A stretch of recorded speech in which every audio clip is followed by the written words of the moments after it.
خير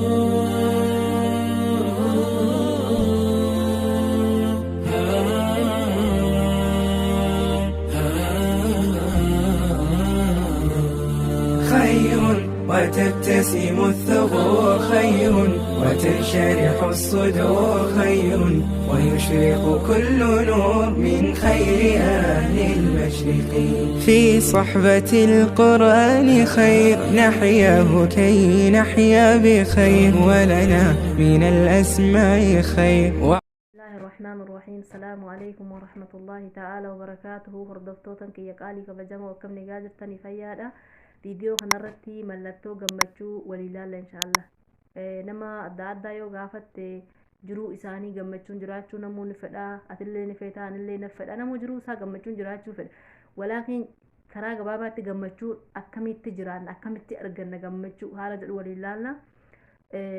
نما فياك أبو نما دريسة nama fayyaan qabne afwan dagargeessa yoo gaafatte namuu yaada adda addaa sinii hima jechuu asirratti namni takka deebii takka sinii deebisu hin jiru, namuu yaada garaagaraa irratti kennata jechuu.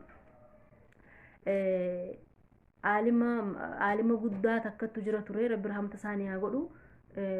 waa'ee gammachuun keessatti argamu nuu himan jechuu. gammachuun akkamitti argama, akkamiin jiruu keenya tana gammachuun jiraannaa jedhanii gaafatan. inni dura irratti godhamuu qabu hojiin ati dalagdu hundisaa sunnaa nabi Muhammad sallallahu alaihi wasallam waliin walitti dhufuudhaan jiruu kee gammachuun jiraataa. uffannaa kee waan hunda keessatti sunnaa isaanii waliin walitti dhufuu qaba dalagaan kee suni, yeroo san gammachuun jiraataa. akkasuma warra gaggaarii, warra saalihoota, ulamaa'ii, darasoota, حافظوت القرآن ورا خيري حجت ورا ربي وفي تولج بدير رافقاته إسان يو صاحبان قلتو جرو كيتنا قمتشون جراتا جدني تامن أكسما عمل جغارين على باتو منشينتو وهذا مناولين أبليه وجن هذا أبا ولين نما كم ولين عمل جاريو جرات جرو كيتنا قمتشون جراتا. أما اللي nama muslimaa takkaaf yaaduudha, rakkoo muslimaa rakkoo keete huudha, rakkoo kee dura rakkoo isaanii haajaa isaanii baasuudha, yeroo san gammachuun jiraata.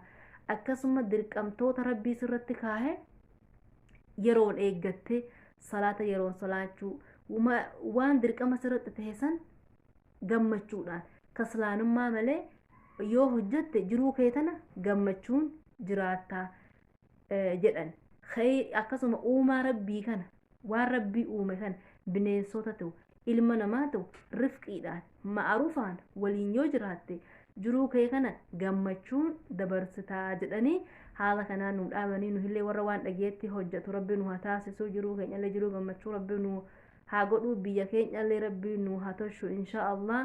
jiruu gammachuu jiraachuuf kana hojjannee jiruu teenya gammachuun jiraachuu. namoonni beeka sunnaa nabi Muhammad sallallahu alaihi wasallam hordofuun waan rabbi nu ajaje yoo dalagne namuu hin beekallee kan beeknallee barachuu qaballee nagayaan rafee gammachuun ka'ee qabaatullee dhabullee fayyaa dhabullee fayyaa qabaatullee fayyaa rabbiin nu dhabsiisini waa takka namatti hin dhagiyamu. namuu jiruu ofii gammachuun jiraataa jechuu inshallah. viidiyoon kiyya har'aa kana fakkaataa yoo isinitti tole لايك شير سبسكرايب وبنتنا ولا سنين. السلام عليكم ورحمة الله تعالى وبركاته.